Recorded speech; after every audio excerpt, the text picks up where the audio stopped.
Hello दोस्तों, मैं हाजिर हुई हूँ आज आपके लिए एक और नई कहानी लेकर जिसका नाम है इल्फाज का जादू। तो आइए इस कहानी को शुरू करते हैं। नदीम और नईम दोनों भाई थे। दोनों एक ही क्लास में पढ़ते थे। एक जैसा लिबास, एक जैसे बैग और एक तरह के जूते पहनते थे। पढ़ाई में भी तकरीबन एक जैसे थे। फ़र्क था तो बोल चाल लबो लहजे का। सब लड़के महसूस करते कि नदीम धीमे लहजे, सुलझे अंदाज और धीमी सी मुस्कुराहट चेहरे पर सजाए रखता, जबकि नईम उखड़े तरीके से बोलता, आंखें सुर्ख और मुंह में झाग निकलती महसूस होती। वालिदैन भी इसकी आदत से परेशान थे। महसूस होता कि किसी से लड़ रहा है। अक्सर इसकी बात सच होती मगर तर्ज़े बयां बुरा लगता था। टीचर साहिबान भी इसकी इस आदत से परेशान थे मगर इसकी फितरत बन चुकी थी और फितरत बदलती नहीं।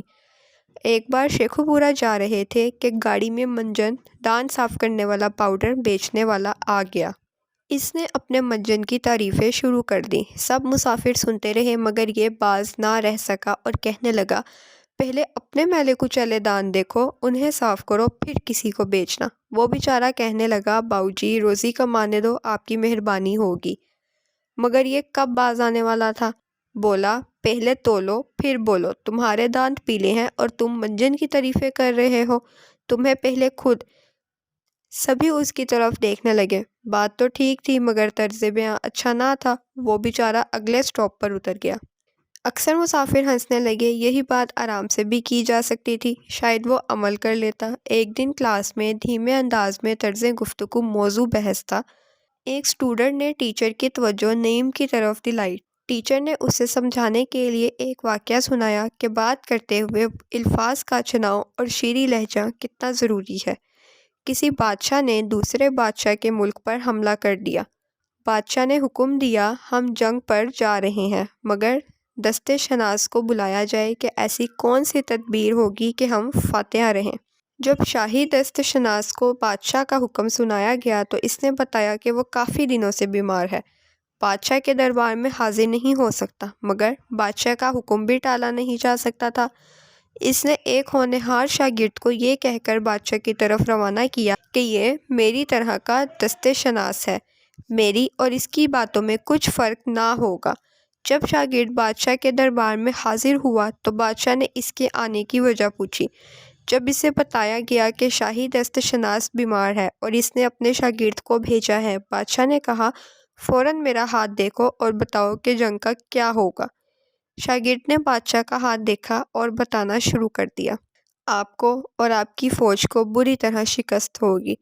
इनमें कुछ लोग आपका साथ छोड़ जाएंगे और जंग में आप पकड़े जाएंगे। आपको मैदान जंग में घसीटा जाएगा। बादशाह का गुस्से से बुरा हाल हो गया। इसने हुक्म दिया कि इसकी आखिरी ख्वाहिश पूरी करके सूली पर लटका दो। सिपाही ने इसकी आखिरी ख्वाहिश पूछी। इसने कहा, मेरी ख्वाहिश मेरे उस्ताद मोहतरम से मुलाकात करवाई जाए। शाही हरकारे दौड़े गए और दस्त शनास को सारा माजरा कह सुनाया। उस्ताद दस्त शनास किसी न किसी तरह शाही दरबार में पहुंचा और बादशाह से मुलाकात की। बादशाह ने कहा, किस नालायक को हमारे पास भेजा था। दस्त शनास ने कहा, इसे छोड़ दीजिए, मैं आपका हाथ देखता हूँ। और हाथ देखकर कहने लगा, आप बहुत जवान मर्दी और बहादुरी से लड़ेंगे। आपकी फ़ौज से डरपोक और बुज़दिल लोग भाग जाएंगे और कुछ नमक हराम और गद्दार आपका साथ छोड़ जाएंगे।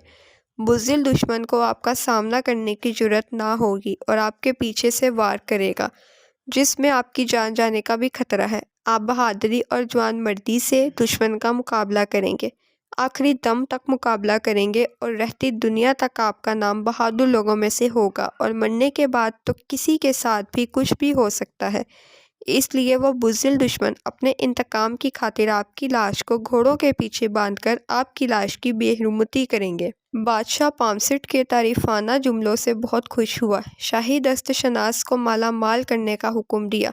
शाही दस्त शनास ने कहा, बादशाह सलामत, मुझे इनाम नहीं चाहिए, मेरे नालायक शागिर्द को रिहा कर दे, ये मेरे लिए बहुत बड़ा इनाम होगा। बादशाह ने हुक्म दिया, इनाम के साथ इसके शागिर्द को भी रिहा कर दिया जाए। शाही पामसेट और इसका शागिर्द जब दरबार से बाहर निकलने लगे तो शागिर्द ने कहा, उस्ताद जी, जो बातें मैंने बताई वही बातें आपने बताई, मुझे सज़ा और आपको इनाम क्यों। شاہی دست شناس نے جواب دیا، باتیں تو ہم دونوں کی ایک طرح کی تھیں، لیکن دونوں کا طرز گفتگو الگ الگ تھا۔ میرے ہر جملے سے بادشاہ خوش ہوتا گیا اور تمہارے ہر جملے سے بادشاہ کو غصہ آتا گیا۔